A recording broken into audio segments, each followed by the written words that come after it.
Kakarot, Raditz, and Granola all head out to try and fight Turles. But on the way, they encounter an old enemy, one who's been revived by the Big Getty Star. Metal Cooler appears. But thankfully, he's not the only one who's grown stronger. The three godly fighters display their power against him. Although, it's terrible timing. Unbeknownst to them, this bought Turles just enough time to enact his new plan. Everything's been leading to this. We now enter the final encounter between the Neo Crusher Corps and Kakarot's group. We'll be exploring all that and more in this part 15 of What If Goku Was Evil. After gaining this brand new power, Turles' conquest continues. He's waiting for them. He can't sense their energy anymore. He doesn't know where they've gone, but he just assumes they're in hiding somehow. And even when he tries to use high-powered scouters to try and scout everything across the universe, he can't sense Kakarot or his friends. But one day, someone attacks the Neo Crusher Corps. On one of their planets, a spaceship lands. Soldiers immediately surround it, but for some reason they just all fall to the ground, seeming like they had their life drained out of them. An old, decrepit goat man steps off the ship.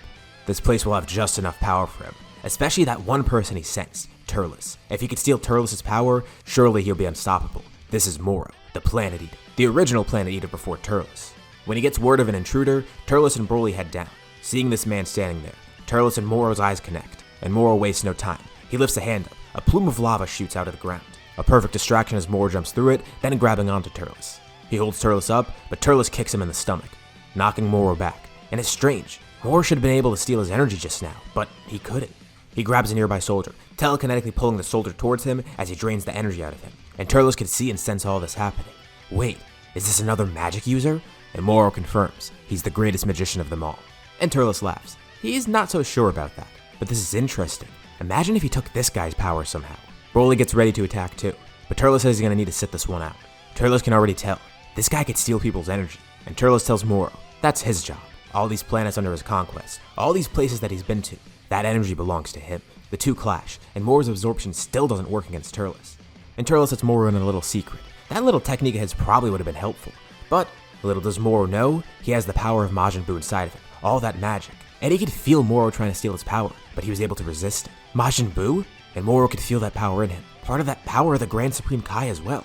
He doesn't even have time to question what's happening, since he's pretty much no match for Turles, even in his base form. Without being able to take any energy, Moro can't grow any stronger, and he's defeated right away. Turles would have loved to take his power, but he's not so sure how to yet. From having the abilities of Majin Buu, he could feel that he could absorb people, but he's just not sure how to utilize his powers yet. He has them within him, he just doesn't know how to access it.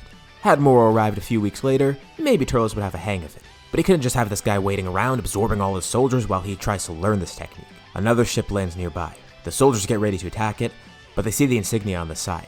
It's the Galactic Patrol, and just one person steps off. And Turles chuckles. Does the Galactic Patrol think they could stop the Neo Crusher Corps, especially with just one person? But the man speaks. He was just here to find Moro. But it seems Turles has already solved that issue. But Maris also has a second motive of being here. It's good that Moro's gone, because now the others won't have to worry about him. He's acting kind of as a beacon for Whis. And as he waits there, a pillar of light appears nearby. Whis enters in with Kakarot, Raditz, and Granola. Also, Beerus is there too, just because he kind of wanted to watch the fight firsthand. Whis covertly thanks Maris for keeping Turles in one spot, and Turles has no clue what's going on. But Beerus introduces himself. He's the god of destruction of this universe, and these are his students. Or Whis' students, for that matter. He's heard this guy's been causing a lot of trouble for them, and now they're gonna have their final encounter. And Turles thinks this is pretty humorous. He's heard of the god of destruction, but if anything, he's the new god of destruction here. Beerus doesn't take too kindly to this.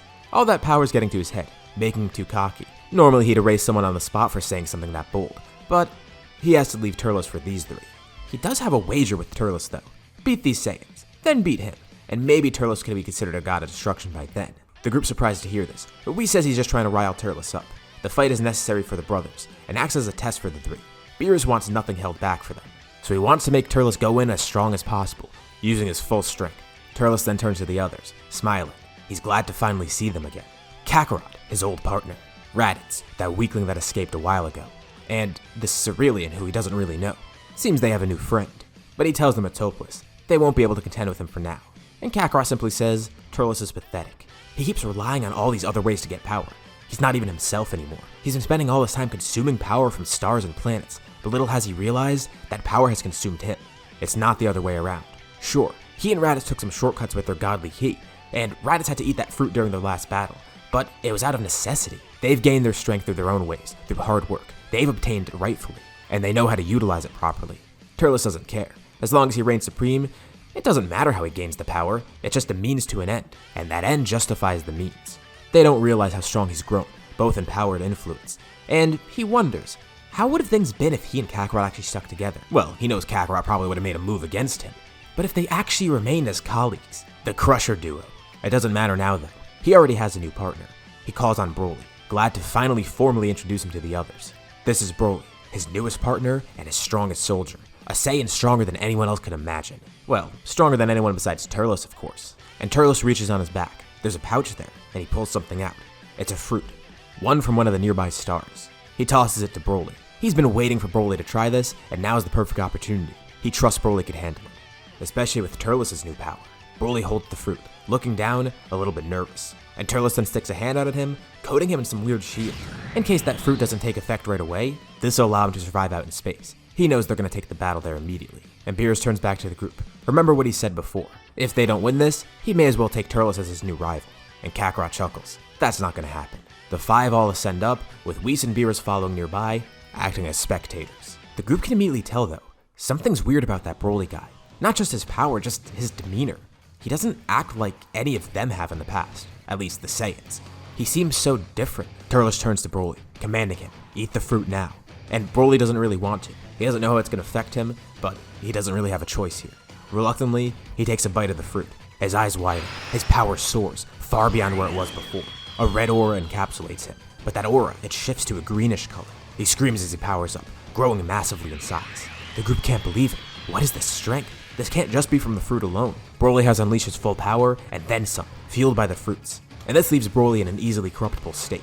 Turles decides to test something out, trying to cast a spell on Broly, trying to possess him somehow.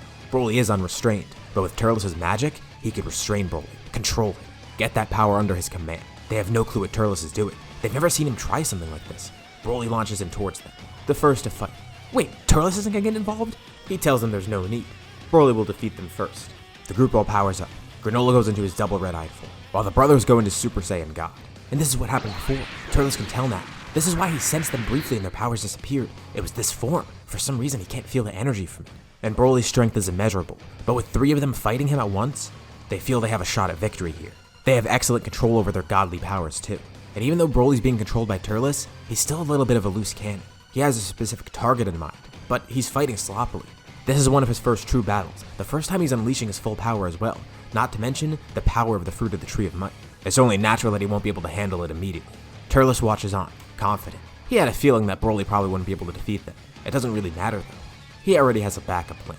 As the fight goes on, he starts trying to morph himself, trying to practice with Buu's power. He's only had a little bit of practice with this before, and he was hoping he'd have a little bit more time. And then he sees, he's able to do it.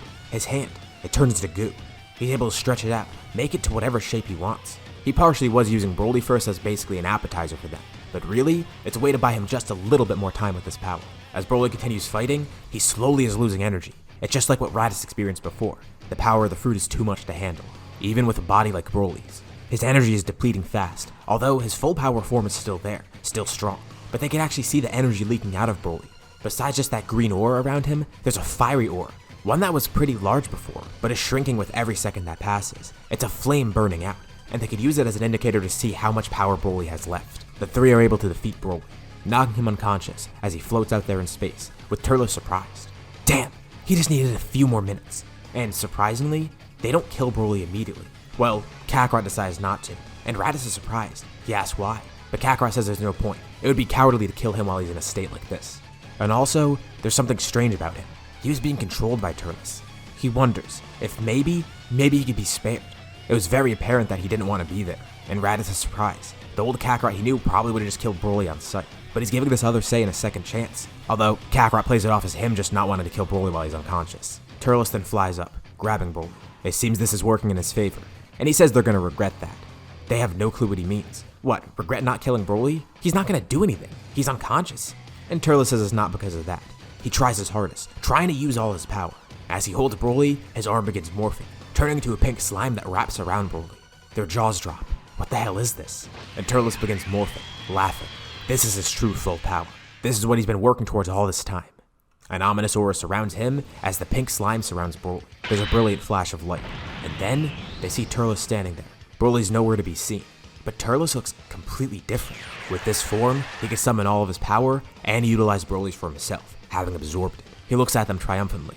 This is the birth of true Majin Turles. The three fighters attack him all at once, using their godly powers, but their attacks are doing nothing against Turles. He just tanks them, standing there like he took nothing for damage. And Kakarot reiterates what he said before. He was speaking figuratively before, saying that the power consumed Turles, but he was more right than he thought. It actually has consumed him. This isn't even Turles anymore. Turles hits Kakarot with a powerful punch, then grabbing onto him. He loves to take Kakarot's power for himself. They know to not get close to him now, and they don't actually know it, but thankfully for them, Turles can't really use his power too easily, so hopefully they're safe from absorption. But it looks like now they can't hold anything back. Raditz and Kakarot power up, showing off their new strength. Infernal God Raditz and Supreme God Kakarot. And Turles' face twists into a grin. Yes, showcase their full power. This is going to be amazing. No matter what they do, they won't be able to defeat him. Granola tries locating any vital points he can find on Turles, and he can see some, but they keep shifting around, changing. And he notices something interesting too. One specific weak point that isn't changing. He wonders what'll happen if he strikes that, but he's gonna need a little bit more speed. He has Godly Ki, but he doesn't have the same godly powers that the other two have. If he doesn't awaken his power now, he's never going to, because they'll die here. The three all start fighting Turles, with Granola having a bit of a tough time keeping up. Kakarot launches in, being the first to clash with him. The shockwave from it destroys the nearby planet, with Turles not even caring that so many of his soldiers just died. Raditz dashes around behind Turles, hitting him from the other side. Turles turns around, looking at Raditz too. He tells him it's time to turn it up a notch. He launches upwards, turning into a brilliant streak of light as the three follow him.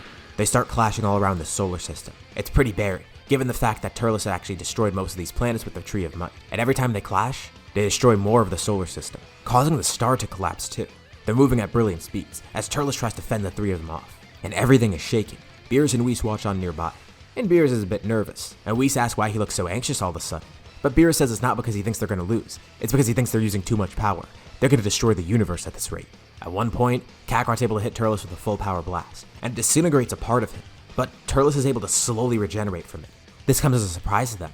Although it's not terrible, there's a weakness to this. His regeneration was so slow, he still doesn't have a full control on it. And Turles is amazed that he even has this regeneration. But there is another issue with it too. When he regenerates, he gets a Zenkai, feeling empowered from this attack.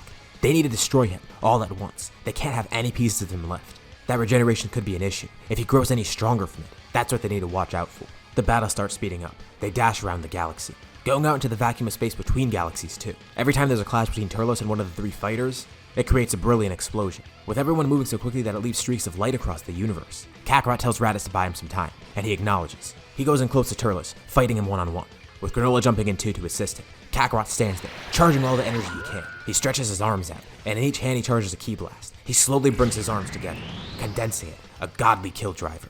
A brilliant ring of energy forms around him too as it condenses. He charges all his energy into it, and then launches it right at Turles. The attack is launched at immense speed, but just in the nick of time, Turles is able to get Raditz and Granola off it, launching his own blast right back at it.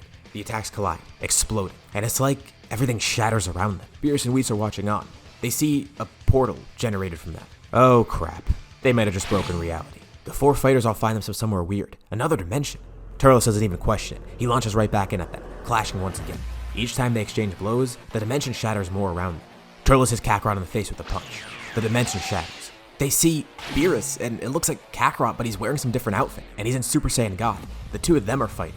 Before they even have time to question it, Raditz hits Turles again. Another shatter. They see Broly fighting some Saiyan with blue hair. Turles strikes Raditz in retaliation. Another shatter. And Turles can recognize Majin Buu? He looks different though, and he's fighting some Saiyan that has an outfit similar to Kakarot's, but not quite. Buu is screaming, breaking reality too. Granola strikes Turles. Kakarot tells him to stop a moment. They have no clue what's going on. They keep going through different realities. They see Kakarot with pink hair fighting Vegeta, of all people? They see some dragon-looking dude fighting a guy with red hair and a tail. A Saiyan, maybe? They don't know. Another clash. Once again, Kakarot, Raditz, and what looks like their father? This is getting too crazy for them. Then they see Turles in a different outfit, fighting a Turles that has a tail and fur and stuff. They need to focus on their fight, but at the same time they need to get back. Maybe if they just keep attacking, they'll break reality back to where it was before. Turles tackles Kakarot, and they go through multiple dimensions just from this alone. Raditz and Granola try to follow, but they can't. They weren't brought with those two. Turles and Kakarot are alone in their own universe. And there's a man floating out there in space near them. He turns around, shocked. It's Cooler? And is that Goku he's looking at? Why does he have that color hair? He's never seen that before. And that outfit. This is too much for them to handle. Back in that other dimension, Raditz and Granola are there alone. They try and clash with each other, seeing if they can break reality on their own. They didn't realize how strong they've gotten, but they try it and it works. The two of them are each sent to a different place. Raditz recognizes where he ends up. He's on Earth, it looks like. And Granola's there too, but he doesn't recognize the place, and he can't find Raditz anywhere. They inadvertently made things worse, separating each other in different dimensions. Raditz looks around, trying to sense anyone he can, and his power must have set off some alarms because immediately, somebody comes up nearby. It's Kakarot, and he greets Raditz, surprised to see Raditz back in his Saiyan armor. Raditz has no clue what he's talking about. Are these realities each a place where things went differently? They've seen so many weird things. And then someone else flies up. Raditz can't believe what he's seeing. Is that him? Another Raditz lands nearby. He looks over at Kakarot, or who the main Raditz thinks is Kakarot. They might have another Vegeta Black on their hands. Meanwhile, in Granola's dimension, he's facing a similar predicament.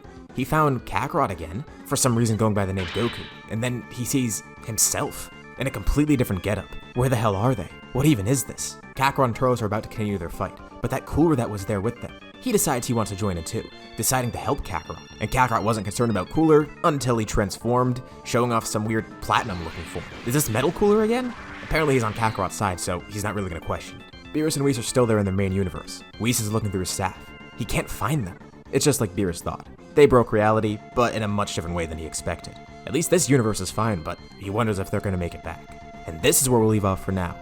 Oh yeah, I told you stuff would get crazy in this scenario, since I do want to have a bit more fun with it. The next part will be the finale though. I wonder if you guys are going to recognize all the universes that popped up here.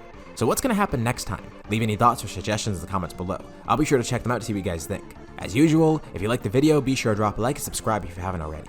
Anyways, thank you all for watching, and I'll see you all in my next video.